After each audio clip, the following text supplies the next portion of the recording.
Hare Krishna. Thank you so much माता जी, आपने मुझे ये सेवा दी जिसके मैं सच्ची में बिल्कुल योग्य नहीं हूँ। फिर भी माता जी ने मुझे इतना अच्छा टॉपिक दिया कि वैष्णव सेवा के ऊपर मैं आप लोगों के साथ थोड़ी चर्चा करना चाहूंगी आज। और आप लोगों से आशीर्वाद मांगती हूँ कि जो माता जी ने मुझे सेवा दी है मैं उसे अच्छे से कर पाऊँ। तो मैं प्रेयर्स के साथ अपनी वैष्णव सेवा के सेमिनार को स्टार्ट करते हैं।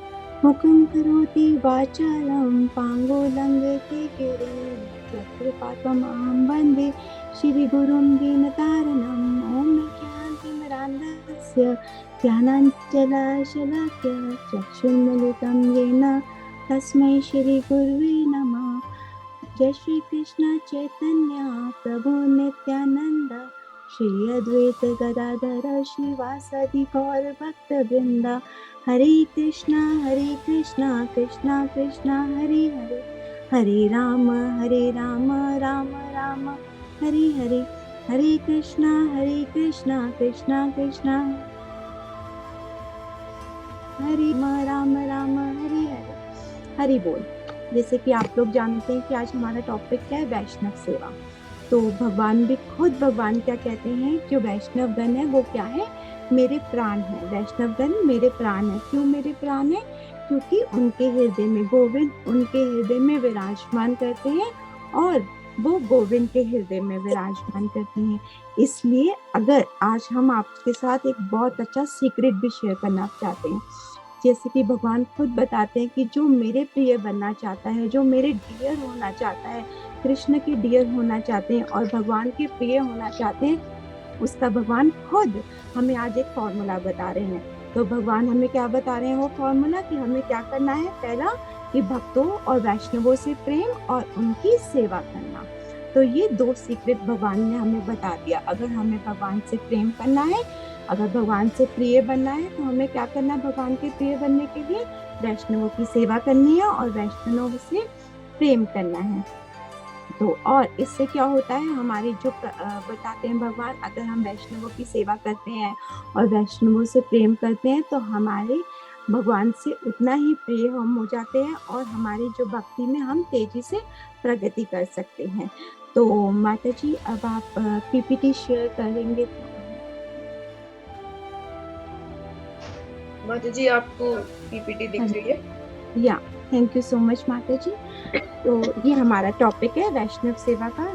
नेक्स्ट नेक्स्ट स्लाइड माता जी। हरी बोल। जैसे कि अब हम जानते हैं कि अब हमने वैष्णव सेवा का टॉपिक लिया है, तो सबसे पहले हमें क्या जानना है कि वैष्णवास होते कौन है। वैष्णवास के बारे में श्रील प्रभुपाद जी ने, चैतन्य महाप्रभु ने, हमारे सारे आचार्यों ने हमें बहुत सुंदर सी व्याख्या दी है। तो हम थोड़ी सी उसमें से लेके आज चर्चा करेंगे। तो पहला ये कि वैष्णवा कौन होते हैं। वैष्णवा कौन है, कि जो भगवान विष्णु को परम पुरुषोत्तम मानते हैं और जो हमेशा निरंतर भगवान के हरिनाम संकीर्तन में लगे रहते हैं और अपनी सारी इंद्रियों से भगवान की सेवा करते हैं, वो कौन है, वैष्णवास है। और श्रील प्रभुपाद जी ने बहुत सुंदर से हर आप देखते होंगे नेक्टर ऑफ इंस्ट्रक्शन है या नेक्टर ऑफ डिवोशन है या श्रीमद् भागवतम है, उसमें वैष्णवों के प्रकार बताए गए हैं कि कितने प्रकार के वैष्णवास होते हैं। तो जैसे कि भागवतम में अगर हम 11th कैंटो में देखें, नवयुगेंद्र जी के प्रसंग में श्रील प्रभुपाद जी ने हमें 3 वैष्णवों के बारे में बताया कि वैष्णवास 3 प्रकार के होते हैं। पहला कौन, कनिष्ठ अधिकारी, मध्यम अधिकारी और उत्तम अधिकारी। कनिष्ठ अधिकारी भक्त कौन होते हैं, जो सिर्फ भगवान की आराधना करते हैं और सिर्फ भगवान की ही सेवा करते हैं, और वो उनकी जो श्रद्धा होती है बहुत कोमल होती है और वो भक्तों की सेवा नहीं करते, वो वैष्णव सेवा नहीं करते। तो इसलिए उन्हें क्या कहा जाता है, कनिष्ठ अधिकारी। और दूसरे कौन से हैं, मध्यम अधिकारी। मध्यम अधिकारी के भक्तों को अच्छे से पता होता है कि किनके साथ कैसे डील करना है।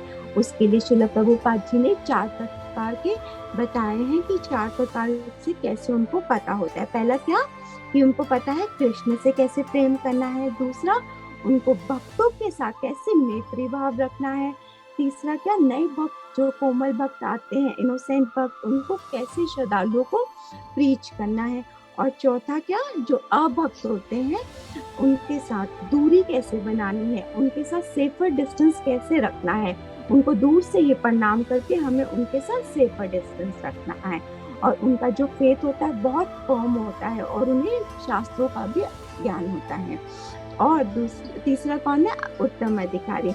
उत्तम अधिकारी के भक्त कैसे होते हैं, जो सभी से प्रेम करते हैं और जो सबको हृदय में भगवान का वास देखते हैं और जो किसी से अपेक्षा नहीं करते, जो नित्य 24/7 भगवान की नित्य सेवा में हरिनाम संकीर्तन में लगे रहते हैं और जिनको जो बहुत अच्छे से निष्ठा से शास्त्रों का जिनको बहुत अच्छे से अध्ययन होता है, वो होते हैं उत्तम अधिकारी के भक्त। तो जैसे कि श्रील प्रभुपाद जी ने बहुत सुंदर कोट भी बताया इसमें कि जो सारे जीव हैं, जितने भी जीव हैं इसमें, वो जन्म से क्या है, वो वैष्णव है, वो सभी वैष्णव हैं। इस भौतिक जगत में जब हम आते हैं तो हम अपने भगवान के साथ रिश्ता भूल जाते हैं, हम उस आइडेंटिटी को भूल जाते हैं कि हमारा भगवान के साथ क्या रिश्ता है और हमारी एक न्यू आइडेंटिटी बन जाती है। और श्रील प्रभुपाद जी हमें क्या बताना चाहते हैं कि सब जीव जो है वो जन्म से वैष्णवा होते हैं, पर वो कैसे भौतिक जगत में आते ही अपनी आइडेंटिटी भूल जाते हैं भगवान के साथ जो उनका रिश्ता है और वो अपनी नई आइडेंटिटी बैठाते हैं। तो जैसे चैतन्य महाप्रभु भी इसके बारे में बहुत सुंदर से उल्लेख करते हैं, बताते हैं चैतन्य महाप्रभु हमें क्या, कि जो वैष्णवा है वो कैसे होते हैं, वो हमेशा साधु संग करते हैं, वो हमेशा सत्संग में रहते हैं, वो असत्संग त्यागा करते हैं, वो असाधु संग कभी नहीं, असाधु संग नहीं करते और हमेशा कृष्ण भक्तों का संग करते हैं, कभी कृष्ण के अभक्तों का संग नहीं करते। वो कौन है, वो वैष्णवा है। तो इसमें वैष्णवों के लिए इतनी डेफिनेशन है। तो अब अगर हम बात कर रहे हैं वैष्णव सेवा की, तो सेवा कैसी होनी चाहिए, हम उसके बारे में चर्चा करते हैं। तो सेवा कभी कोई छोटी बड़ी नहीं होती, हम जो भी सेवा करते हैं भगवान हमें, अगर हम वो निष्ठा से करते हैं, श्रद्धा से करते हैं और सच्चे हृदय से करते हैं, तो भगवान उसे जरूर स्वीकार करते हैं। तो उसके लिए भगवान खुद, आप जानते हैं भगवान श्री राम जी हमें बहुत सुंदर एक एग्जाम्पल देते हैं। जब आप लोग जानते होंगे, आप लोग इतने वैष्णव हैं, बड़े मुझसे बहुत वरिष्ठ भक्त हैं, तो आप लोग अच्छे से जानते होंगे कि जैसे कि राम जी ने बताया था हनुमान जी को, जब राम सेतु बन रहा था पुल, उसमें जब हनुमान जी, राम जी एक पत्थर के शिला पे राम जी का नाम लिखते हैं और उधर से जब गिलहरी आती है वो क्या करती है, वो अपने जैसे वहां पे जो रेत होती है उससे अपने शरीर को लपेटती है और वहां जाके उसको छोड़ आती है, जितनी भी रेत के कण होते हैं वो उसको राम सेतु में छोड़ आती हैं। और जब हनुमान जी के रास्ते में गिलहरी आती है तो हनुमान जी उनको क्या कहते हैं, तुम मेरा रास्ता मत रोको, तुम साइड में हो जाओ। तब राम जी खुद, भगवान राम क्या बोलते हैं हनुमान जी को कि हनुमान, जितनी सेवा, जो सेवा जो तुम कर रहे हो, जितनी वो मुझे प्रिय है, उतनी ही उस गिलहरी की सेवा भी मुझे उतनी ही प्रिय है। इसलिए हम अपनी योग्यता के अकॉर्डिंगली जो भी सेवा करते हैं, श्रद्धा से, अच्छे सच्चे दिल से और श्रद्धा से, तो भगवान उसे जरूर स्वीकार करते हैं। तो सेवा कभी कोई छोटी बड़ी नहीं होती, वो भगवान को प्रिय होती है अगर हम वो सच्चे दिल से करते हैं और श्रद्धा से करते हैं। तो इसमें हमारे आचार्यों ने बहुत सुंदर से, आप लोग जानते होंगे वैष्णवों ने इतने अच्छे अच्छे आचार्यों ने हमारे भजन दिए हैं, वैष्णव भजन आप लोग जानते हैं। तो उसमें नरोत्तम दास ठाकुर जी ने एक वैष्णव भजन में बहुत सुंदर बताया है, छड़िए वैष्णव सेवा निस्तरीय प्राच्य भवे। मतलब जब तक कोई गुरु और वैष्णवों के श्री चरण कमलों की सेवा नहीं करते, तब तक वे भौतिक जगत में मुक्ति नहीं पा सकते। तो हमारे आचार्य भी, हमारे सारे गुरुजन, आज आपने सुना होगा तो महाराज भी आज बहुत सुंदर से सेमिनार में बता रहे थे। उनका जो बाद में जापा टॉक के बाद सेमिनार था कि हमें वैष्णवों के साथ कैसे रिलेशन रखना चाहिए।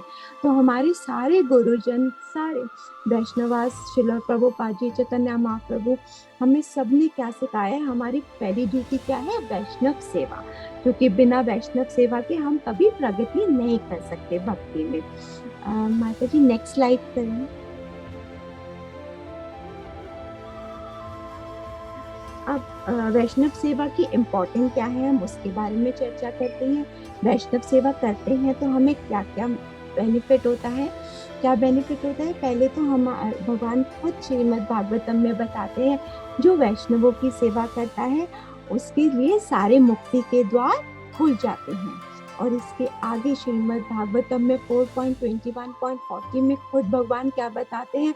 जो वैष्णवों की और ब्राह्मणों की सेवा करते हैं उसके हृदय से सारे अनाथास खत्म हो जाते हैं। कैसे खत्म हो जाते हैं? जब हम वैष्णवों की सेवा करते हैं तो हमारा जो है चित्त वो क्लीन होना शुरू हो जाता है, और उसके अंदर जितने भी हमारे अनाथास होते हैं, काम, क्रोध, लोभ, मोह, जितने भी अनाथास होते हैं वो हमारे क्लियर होने शुरू हो जाते हैं। जब हमारे अनाथास खत्म हो जाते हैं तब क्या करते हैं हम लोग? तब हम क्या, हम भगवान के जितने भी स्पिरिचुअली हम भगवान के साथ अटैचमेंट हमारी ज़्यादा होनी शुरू हो जाती है, और जो भौतिक आसक्तियां हैं उससे हम दूर हो जाते हैं और भगवान से हमारी आसक्ति बढ़ जाती है और भौतिक आसक्तियां हमसे दूर होनी शुरू हो जाती है। तो ये बेनिफिट है वैष्णव सेवा का। इसलिए भगवान हमें क्या बताते हैं? कृष्ण भगवान हमें बोलते हैं, जो मेरे भक्तों के भक्त हैं वो मुझे ज़्यादा प्रिय हैं। और हमें डायरेक्ट सेवा करने के लिए भगवान खुद मना कर रहे हैं कि हमें भगवान की डायरेक्ट सेवा से मैं प्रसन्न नहीं होता। मैं किससे प्रसन्न होता हूँ? जो मेरे भक्तों की सेवा करते हैं, मैं उनसे प्रसन्न होता हूँ। इसलिए हम देखते हैं हमारे सारे शास्त्रों में श्रील प्रभुपाद जी ने, ये चैतन्य महाप्रभु ने, जितने रूप गोस्वामी हैं, हमारे जितने भी गोस्वामी, षट गोस्वामी, उन्होंने बहुत सुंदर हर ग्रंथ में हमें वैष्णव सेवा की इम्पोर्टेंस के बारे में श्लोकास दिए हैं। तो उसके बारे में हम थोड़े से चर्चा करेंगे भागवतम में से। माता जी आप नेक्स्ट स्लाइड लेंगे। हाँ, उससे पहले एक प्रसंग रह गया, सॉरी। तो उससे पहले चैतन्य महाप्रभु, जैसे कि आप लोग जानते हैं, भक्त का अवतार लेके आए थे। भगवद गीता में भगवान स्वयं क्या कहते हैं कि मेरी भक्ति करो। हाँ, माना भक्ता मतलब मेरे भक्त बनो।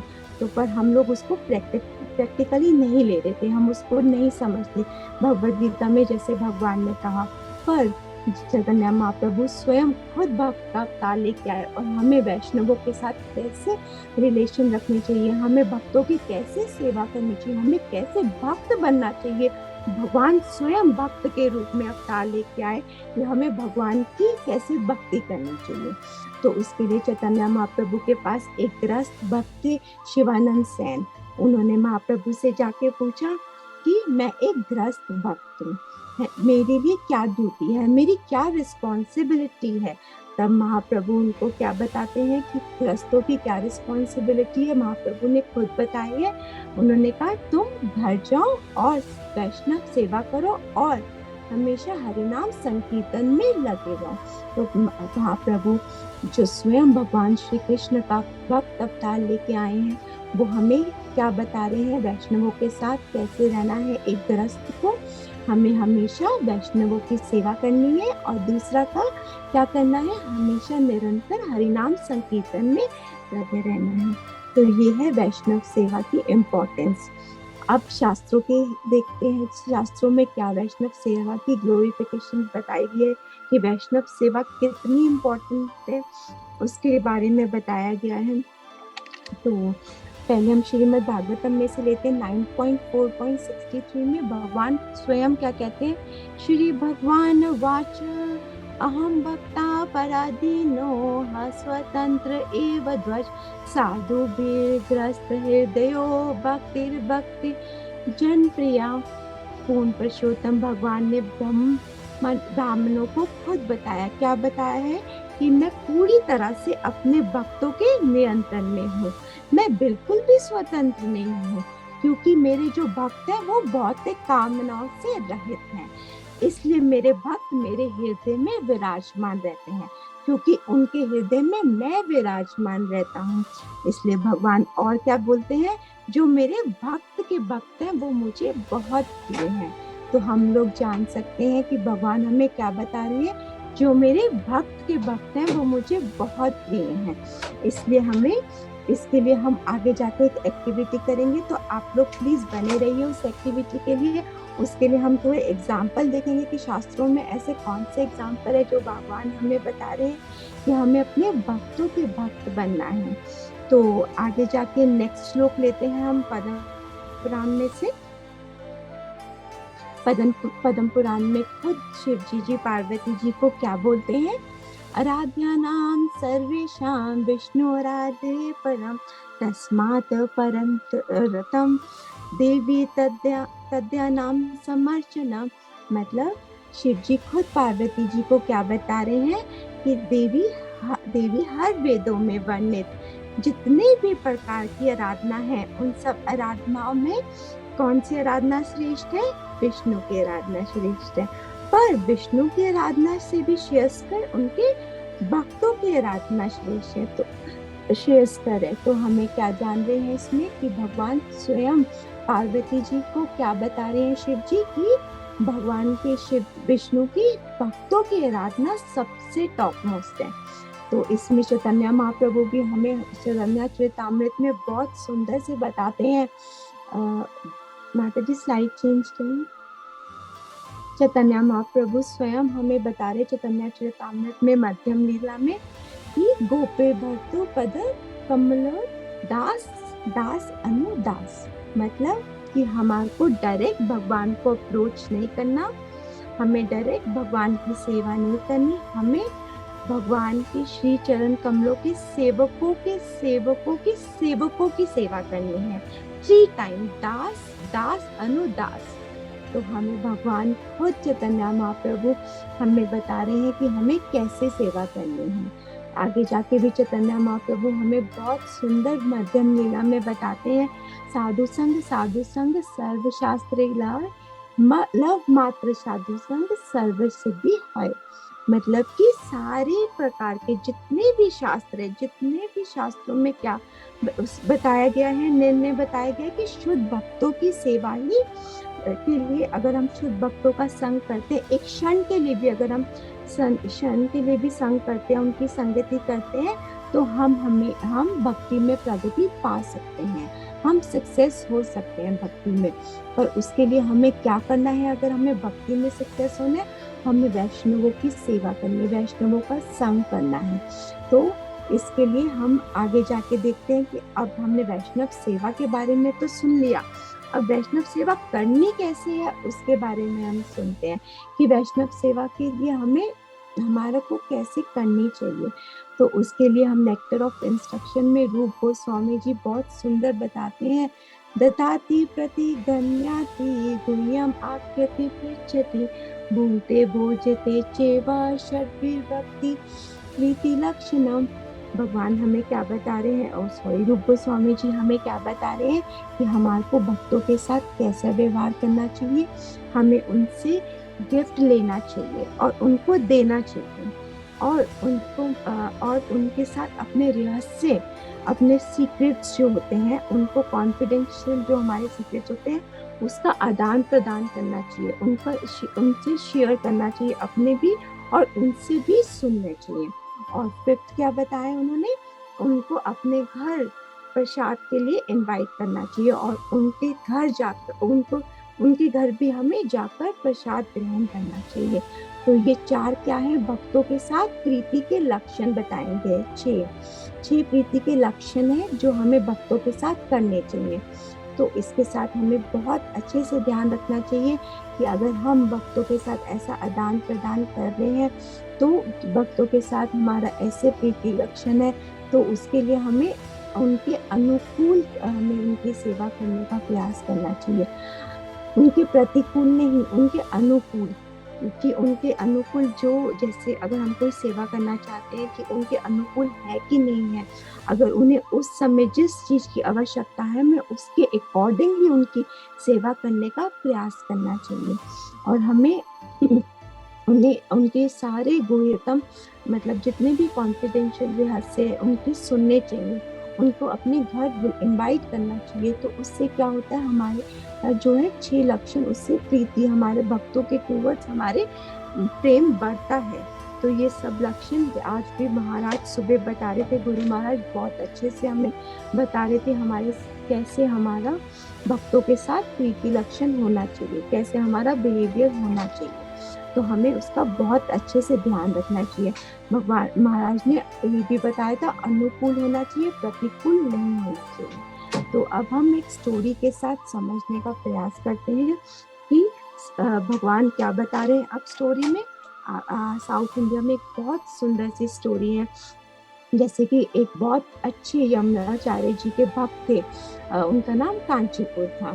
तो भगवान उनको खुद बताते हैं कि जो मेरे भक्तों की सेवा नहीं करता उसकी वैकुंठ धाम में एंट्री नहीं है। तो भगवान ने ये भी डिक्लेयर कर दिया कि अगर जो मेरे भक्तों की सेवा नहीं करता वो वैकुंठ धाम नहीं आ सकता, उसके लिए वैकुंठ के द्वार क्या है, बंद है।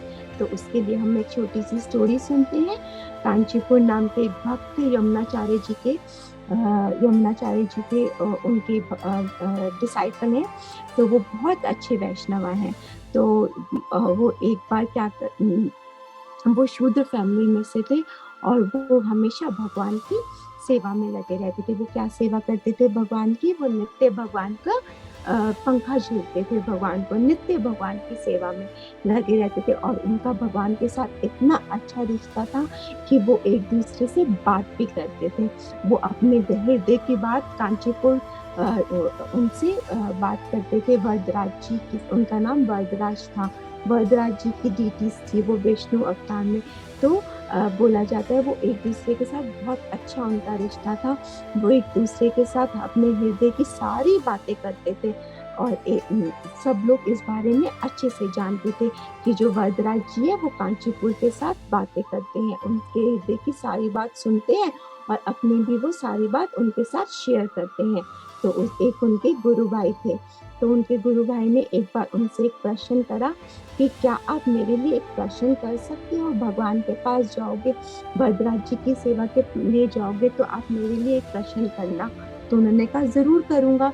तो उन्होंने उनको बोला कि आप प्लीज जब भी भगवान की सेवा में जाएंगे वरदराज जी की, तो आप उनसे एक प्रश्न करिए कि मैं ये जो वर्तमान जीवन के बाद वैकुंठ जाऊंगा।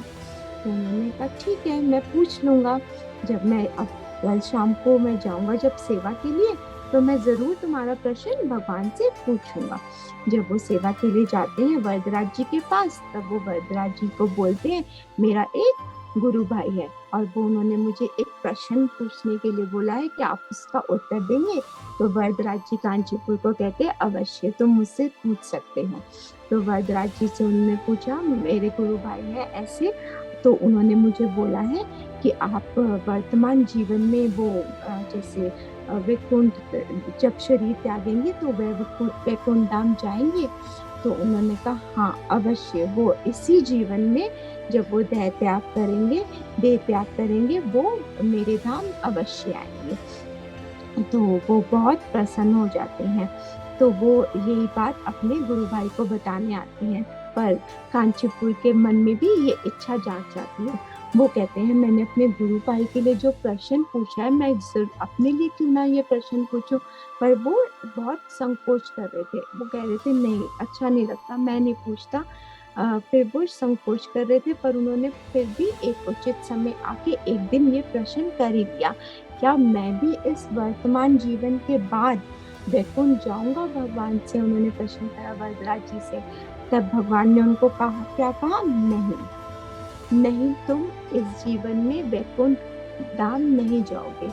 तब वो बहुत निराश हो जाते हैं। तब भगवान उनको कहते हैं कांचीपुर तुम मुझे बहुत प्रिय हो, तुमसे प्रिय मुझे कोई नहीं है, तुम मेरी बहुत अच्छी सेवा करते हो, मैं तुम्हारी सेवा से बहुत खुश हूँ। पर मैं तुम्हें बताता हूँ कि तुम इस जीवन में देह त्याग करने के बाद वैकुंठ धाम नहीं जाओगे। तो भगवान उनको क्लियर मना करते हैं। तब वो कांचीपुर उनसे प्रश्न करते हैं। वो कहते हैं वरदराज जी को, जब आप कह रहे हो कि मैं आपका बहुत अच्छा भक्त हूँ, मैं आपकी बहुत अच्छी सेवा करता हूँ, आप मुझसे बहुत प्रसन्न हैं, तो पर आप मुझे वैकुंठ धाम क्यों नहीं लेके जाओगे इस वर्तमान जीवन के बाद? तब भगवान उनको कहते हैं, क्योंकि तुमने हमेशा मेरी सेवा करी है, तुमने कभी मेरे किसी भक्त की सेवा नहीं करी, और जो मेरे भक्त की सेवा नहीं करता, वो उसके लिए मेरे वैकुंठ के धाम बंद है। तो ये भगवान स्वयं बताते हैं कि हमारे लिए वैष्णव सेवा कितनी इम्पोर्टेंट है। तो ये सुन के कांचीपुर भगवान को प्रणाम करते हैं और वहां से चले जाते हैं, और वो जाके एक भक्त ढूंढने की कोशिश करते हैं जो उनसे सेवा ले। पर वो भगवान के इतने बड़े भक्त होते हैं, कोई भी उनसे सेवा लेने के लिए तैयार नहीं होता कि आप इतने बड़े भक्त हो, हम आपसे सेवा नहीं ले सकते। पर उन्होंने क्या सोचा कि मैं क्या करूंगा, मैं भेष बदल लेता हूँ, मैं भेष बदल के मैं अपने किसी गुरु भाई के घर जाता हूँ और मैं वहां पे जाके उनके साथ सेवा करूंगा। तो उन्होंने ऐसे ही करा। उन्होंने क्या करा, वो अपने एक गुरु भाई के घर गए जिनके पास एक गौ माता भी थी। गौएं थी बहुत सारी, तो वो गौ माता की सेवा करी उन्होंने और अपने गुरु भाई की सेवा करी भेष बदल के। वो 6 महीने तक इस सेवा को कंटिन्यू करते रहे। पर एक दिन अचानक बारिश हो गई और बारिश में उनके वस्त्र गीले हुए। जब उन्होंने वो वस्त्र उतार के दूसरे वस्त्र ग्रहण करे, तब उनका भेष जो था, उन्होंने उनके गुरु भाई ने उन्हें पहचान लिया।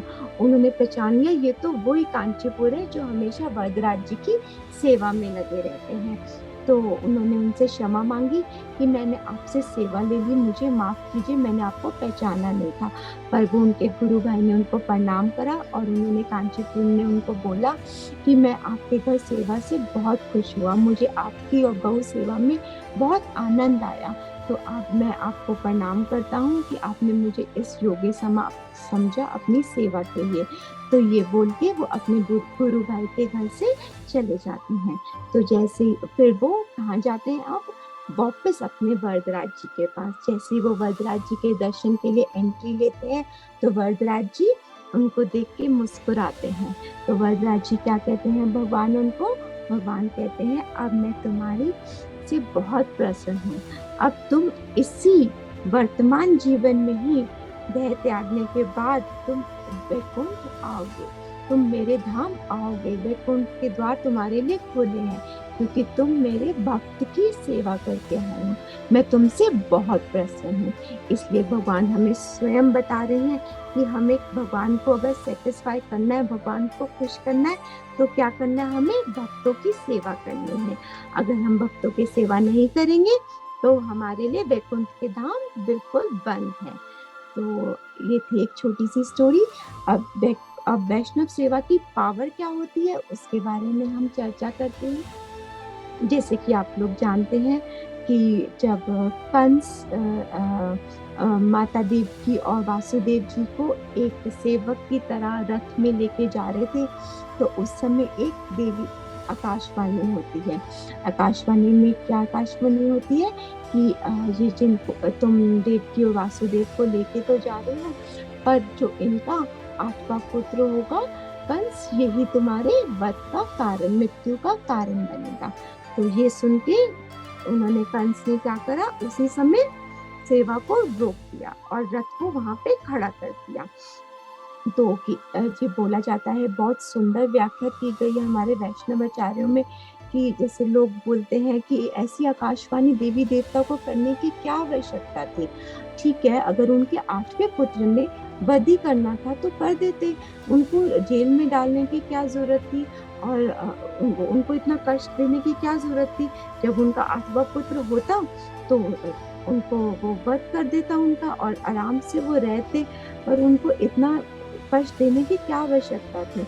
इसमें बहुत सुंदर हमारे जो वैष्णव आचार्य हैं कमेंट्री देते हैं। वो कहते हैं कि उन्होंने जो हमारे देवी देवताओं ने ये जो हम क्या बोलते हैं आकाशवाणी हुई, वो किस लिए हुई, क्योंकि जो कंस था वो क्या कर रहा था, वो एक सेवक की तरह, एक सर्वेंट की तरह रथ को चला रहा था। किनकी, देवकी और वासुदेव के।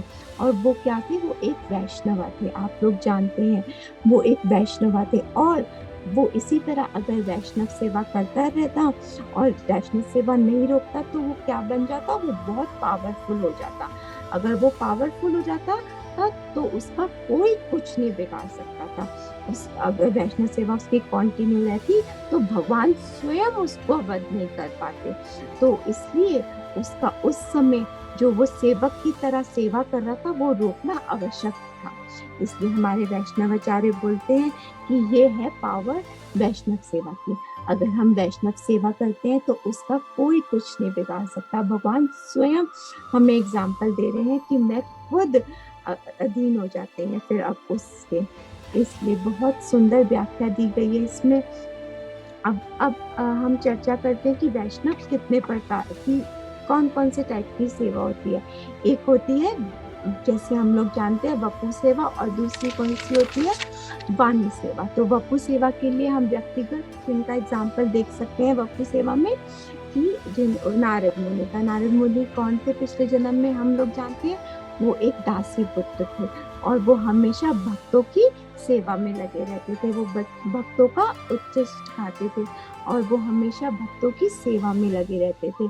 और उससे उनको क्या बेनिफिट मिला, भगवान की कृपा से वो स्वतंत्र होकर सारे ब्रह्मांड में भ्रमण कर सकते थे। तो ये पावर होती है वैष्णव सेवा की। और वाणी सेवा में अगर हम देखें तो हमारे श्रील प्रभुपाद जी, आप देखते हैं श्रील प्रभुपाद जी ने सिर्फ अपने गुरु महाराज जी से 2 बार मिले थे, आप भक्ति सिद्धांत सरस्वती ठाकुर जी से। तो पर उन्होंने उनकी वाणी सेवा करी। वाणी सेवा कैसे करी, अपने गुरु के आदेशों को, उनके सिद्धांतों को, उनके इंस्ट्रक्शन को अपने हृदय में लेकर वो कहाँ गए, पाश्चात्य देश गए और वहां पे जितने भी हिप्पीज थे उनको हैप्पी बना दिया। वो गुह्यतम ज्ञान देके सब हिप्पीज को हैप्पी बना दिया। तो ये पावर होता है वैष्णव सेवा की, ये जो वाणी सेवा श्रील प्रभुपाद जी ने करी। इसलिए हम लोग स्पष्ट रूप से ये जान सकते हैं कि भगवान जो कह रहे हैं, हमें क्या कह रहे हैं कि भगवान की सेवा के लिए हमें प्रमाणिक सेवकों की सेवा करनी बहुत जरूरी है। उन्हीं से ही हम भगवान की सेवा शुरू कर सकते हैं। तो उसके ये छोटे छोटे एग्जाम्पल हमने आज आपके साथ शेयर करे हैं। तो भक्ति सिद्धांत सरस्वती ठाकुर जी खुद ही अगर हम देखें वो क्या करते थे, वो अपने जब भी शिष्य को देखते थे, कोई भी शिष्य वो किसी भी आयु का हो उसे प्रणाम करते थे। वो सभी वैष्णवों को प्रणाम करते थे और उनको क्या कहते थे, दासो अस्मि, कि मैं आपका दास सेवक हूँ, मैं आपका दास हूँ। तो हम देखें हमारे सारे आचार्य, हमारे सारे गुरुजन हमें क्या सिखा रहे हैं कि वैष्णव सेवा की कितनी इम्पोर्टेंस है। तो अब हम लोग इतनी चर्चा कर चुके हैं वैष्णव सेवा के बारे में। तो आज अब हम एक एक्टिविटी करते हैं कि आप लोग ऐसा कुछ कोई भक्त जानते हैं कि किसी ने कोई वैष्णव सेवा करी हो, जैसे किसी भक्त की सेवा करी हो और उसको बेनिफिट मिल गया हो, उसको कॉम्प्लीमेंट्री दर्शन मिले हो भगवान को देखने के लिए, और स्वयं जो भक्त था उसको दर्शन नहीं मिले हो। आप लोग ऐसा कोई शास्त्रों में एग्जाम्पल जानते हैं तो आप लोग मेरे साथ शेयर कर सकते हैं, नहीं तो मैं आपके साथ शेयर करूंगी आज 2-3 एग्जाम्पल। हरि बोल। Please raise your hands. आप अपना हाथ खड़ा कर सकते हैं, एग्जाम्पल दे सकते हैं किसी सेवा का, वाणी सेवा या वपु सेवा, किसी वैष्णव की।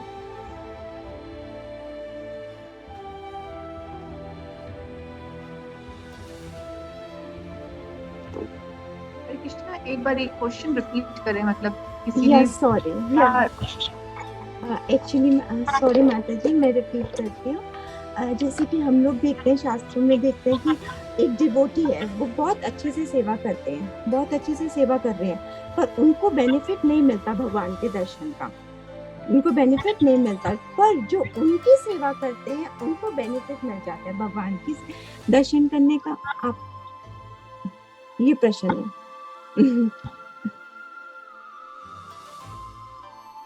एक एग्जाम्पल है लक्ष्मी देवी, विष्णु जी की प्रत्यक्ष सेवा करती थी, लेकिन एक कछुआ जब उनके पास आया था महाप्रसाद लेने के लिए, तो उन्होंने जब हेल्प की, क्योंकि महाप्रसाद अवेलेबल नहीं होता था, तो महाप्रसाद का जो बेनिफिट था वो कछुए को प्राप्त हुआ था, न कि महालक्ष्मी को प्राप्त। ऐसा भी कि वो डायरेक्ट सेवा करती थी, फिर भी उनको वो बेनिफिट नहीं मिला जो कि उस कछुए को प्राप्त हुआ था, क्योंकि उसने पहले लक्ष्मी जी की सेवा की और फिर ऐसे। थैंक यू सो मच माता जी, माता जी थैंक यू सो मच माता जी। मैं बताऊं आप लोगों को? यस माता जी, हरे कृष्णा। हरे कृष्णा। हाँ जी माता जी, जो अगर हम गोपियों का एग्जांपल दे सकते हैं, जैसे गोपियां जो है रास में उनको प्रवेश मिलता है और माता लक्ष्मी जो है अभी भी तपस्या कर रही है। हाँ, माता जी ने भी एग्जाम्पल किया कि हाँ, लक्ष्मी जी जो भगवान के साथ रहती है उनको रासलीला में प्रवेश नहीं मिला, और उधर जो शिव जी थे उनको प्रवेश मिल गया। नारद जी को भी प्रवेश मिला क्योंकि वो लोग गोपी वेश धारण करने के लिए तैयार थे, लेकिन लक्ष्मी जी अपना ऐश्वर्य त्यागने को तैयार नहीं है, इसलिए आज भी बेल वन में तपस्या कर रही है। थैंक यू सो मच माता जी। माता जी ठीक है, माता जी मैं शेयर करूं और कि वाइंड अप कर दे, कंक्लूजन करके? Yes yes. जैसे कि अगर हम देखें, आप लोगों ने देखा होगा नरसिंह मेहता जी का एग्जाम्पल, हमारे संत तुकाराम जी का एग्जाम्पल, जयदेव गोस्वामी जी का एग्जाम्पल, उन सब ने निरंतर क्या करा, हमेशा 24 आवर्स हरि नाम संकीर्तन में। संत तुकाराम जी हमेशा विठल विठल विठल, पर उनको कभी उनको बेनिफिट नहीं मिला भगवान की डायरेक्ट दर्शन करने का, पर उनकी धर्मपत्नी को ये बेनिफिट मिला। क्या? कॉम्प्लीमेंट्री दर्शन मिले उनको, बेनिफिट की। उन्होंने उनके भक्तों की सेवा करी थी, अपने पति की सेवा करी थी, तो उन्होंने क्या करा, उनको स्वयं भगवान उनकी पत्नी को दर्शन देने आए थे। और ऐसे ही नरसिंह मेहता जी के प्रसंग में भी हम देखते हैं, जब उन्होंने अपने पिताजी का श्राद्ध करना था तब भगवान स्वयं आए थे उनकी पत्नी के साथ हेल्प करने की। मेरा भक्त तो मार्केट में वो क्या कर रहे थे, सामान लेने गए थे, वो हरि नाम संकीर्तन में लग गए और वो भूल गए उनके पिताजी का श्राद्ध है, तो इसलिए वो स्वयं भगवान कहाँ गए, दर्शन करने गए। खुद उन्होंने अपने हाथों से भगवान के पिताजी का श्राद्ध करा, तब उनकी पत्नी को भी क्या मिला, बेनिफिट मिला। किस चीज का? भगवान के दर्शन करने का, क्योंकि उन्होंने भगवान के भक्त की सेवा करी थी। उन्होंने नरसिंह मेहता जी जो भगवान के शुद्ध भक्त थे उनकी सेवा करी थी। तो ये बेनिफिट होता है वैष्णव सेवा का। कई बार भगवान हमें गारंटी नहीं मिलती, अगर हम डायरेक्ट भगवान की सेवा करें हमें भगवान के दर्शन होंगे कि नहीं, हमें नहीं पता। पर अगर हम भक्तों की सेवा करते हैं, अगर हम भक्तों के इंस्ट्रक्शंस को, वैष्णवों के इंस्ट्रक्शंस को इम्बाइब करते हैं, जैसे अभी हर ग्रेस सीता ठुकरानी माता जी हमें छोटी छोटी से हमें एंगेज रखती हैं सेवाओं में, अगर हम उनकी इंस्ट्रक्शंस को फॉलो करते हैं, उनको अच्छे से फॉलो करने का प्रयास करते हैं, तो उससे क्या होता है, हमारे गुरु और गौरांगा ऑटोमेटिकली प्रसन्न हो जाते हैं। तो फर्स्ट ऑफ ऑल हमें कोशिश करनी चाहिए वैष्णवों को प्रसन्न करने की। हमें डायरेक्ट गुरु और गौरांगा की सेवा के लिए हमें मतलब वो एक्साइटेड नहीं होना चाहिए। हमें माता जी के थ्रू हम गुरु और गौरांगा को प्रसन्न कर सकते हैं। तो ये होती है इम्पोर्टेंस वैष्णव सेवा की, कि हमें सिस्टमैटिकली, प्रमाणिक जैसे हमें बोला जाता है वैसे हमें स्टेप बाय स्टेप चलना चाहिए। तो शॉर्टकट्स नहीं लेने चाहिए इसमें, क्योंकि जो वैष्णवास जैसे बोलते हैं वो ही हमारा होप होते हैं। एक जैसे मैंने कल भी एक एग्जांपल दिया था घर की क्लास में, माता जी मैं दे सकती हूँ, टाइम है तो? Yes yes yes, thank you so much. जैसे कि बोलते हैं कि वैष्णवास क्या होते हैं, वो हमारी होप होते हैं। कैसे हमारी होप होते हैं वैष्णवा? जैसे सपोज आप लोगों ने देखा होगा, हम कभी कुछ ट्रैकिंग के लिए जाते हैं तो हम एक रोप लेके जाते हैं, उसमें एक ऊपर हुक लगा होता है, उस हुक को हम क्या करते हैं, माउंटेन में वहाँ पे अटैच कर देते हैं और रोप छोटी वो नीचे लटकती है, और हम उससे हम अच्छे से क्लाइंब कर सकते हैं माउंटेन। हमें हेल्प मिलती है किससे? रोप से, कि हम अच्छे से उस माउंटेन पर क्लाइंब कर सकें। वैसे ही और अगर हम ऊपर चलते रहते हैं, कभी कभी हमारा हाथ जो है स्लिप होता है, पर हम पूरी तरह फॉल डाउन नहीं होते, हम ग्राउंड में नहीं गिरते। क्यों नहीं गिरते? क्योंकि हमारे हाथ में वो रोप है, इसलिए हम लोग नीचे पूरी तरह नहीं गिरते। वैसे ही जो वैष्णवास होते हैं वो क्या होते हैं? वो हमारी होप है। अगर हम वैष्णवास को अगर हम उनके श्री चरण कमल पकड़ के हम चाहे भगवत धाम जाना चाहे तो हम जा सकते हैं। हाँ, ओकेजनली हमारा कभी फॉल डाउन हो सकता है, थोड़ा थोड़ा 1-2 स्टेप, पर वो पूरी तरह हमारा फॉल डाउन नहीं हो सकता। क्यों नहीं हो सकता? क्योंकि हमने उनके चरण पकड़े हुए हैं, हमने उनकी इंस्ट्रक्शन को अपने हृदय में इम्बाइब किया हुआ है कि वो हमसे क्योंकि वो हमें बिल्कुल फॉल डाउन होने के लिए वो हमारे को हेल्प करते हैं कि हमारा बिल्कुल फॉल डाउन ना हो। हम हमेशा उनको वो हमारी होप की तरह, मतलब एक रोप जैसे हमारे को हेल्प करता है क्लाइंब करने के लिए, वो होप की तरह हमारे को हेल्प करते हैं कि हम अपनी भक्ति में प्रगति कर सके और हमारा कभी फॉल डाउन नहीं होने देते। क्योंकि वो हमें जो सेवाएं देते हैं उससे हमारा क्या होता है, हम हमेशा एंगेज रहते हैं सर्विस में। हम हमेशा मतलब कि भौतिक चीजों से हमारी आसक्ति ऑटोमेटिकली हो जाती है, इसलिए वो हमारे को बहुत हेल्प करते हैं। इसलिए हम लोगों को बहुत अच्छे से कोशिश करनी चाहिए कि हम हमेशा वैष्णवों के सेवा को हमें ज़्यादा इम्पोर्टेंस देनी चाहिए डायरेक्ट गुरु और गौरांगा की सेवा से। क्योंकि ऑटोमेटिकली अगर हम माता जी जैसे हमें कहती है अग्र सीता शुक्रानी माता जी जैसे हमें गाइड करती हैं, अगर हम स्टेप बाय स्टेप वैसे चलते हैं तो हम ऑटोमेटिकली गुरु और गौरांगा को प्लीज कर पाएंगे। पहले हमें किसको प्लीज करना है? माता जी को प्लीज करने का प्रयास करना है, बस दैट इज आवर ड्यूटी। तो हम कंक्लूजन लेते हैं माता जी आज की क्लास का। यही गिव कंक्लूजन। तो आप लोग कंक्लूजन जान गए हैं। क्या कंक्लूजन है? भगवान क्या बता रहे हैं कि मेरे जो डिवोटीज की इंस्ट्रक्शंस है वो मैं फॉलो करना ज़्यादा वैल्यूएबल है देन माइन।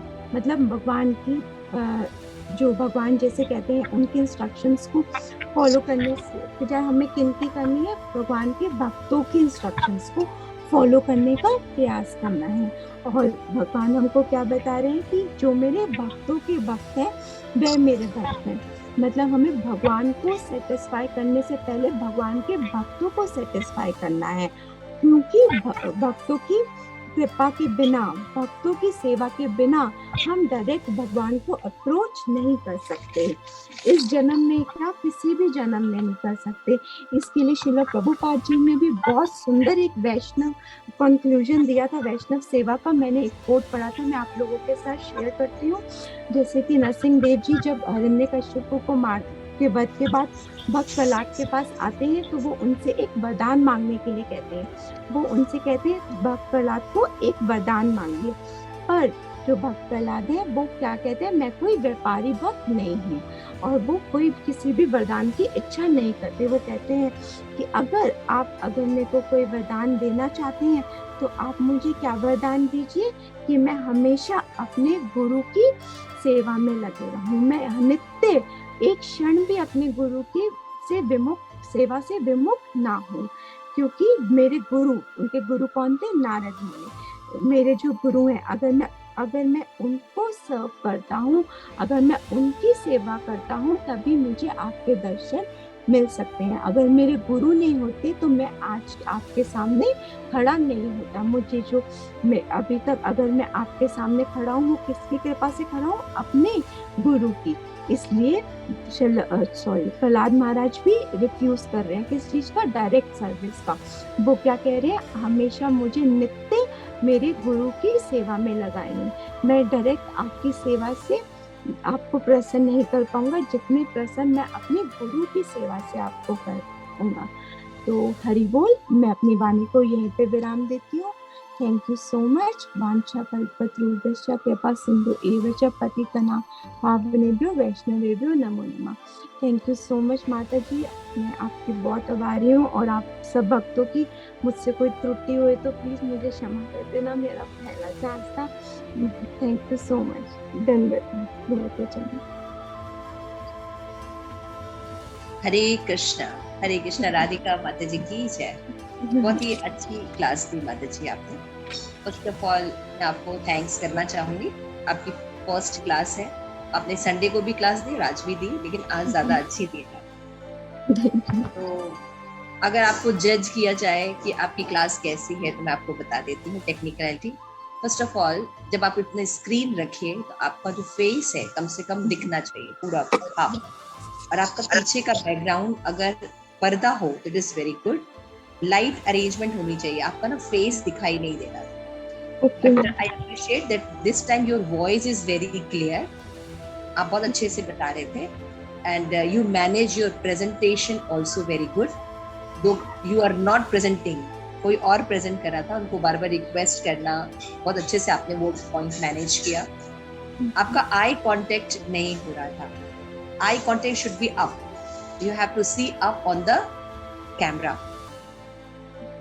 ओके, तो कैमरे में देखना चाहिए। तो sitting point, screen point, camera point, ये होना बहुत जरूरी है।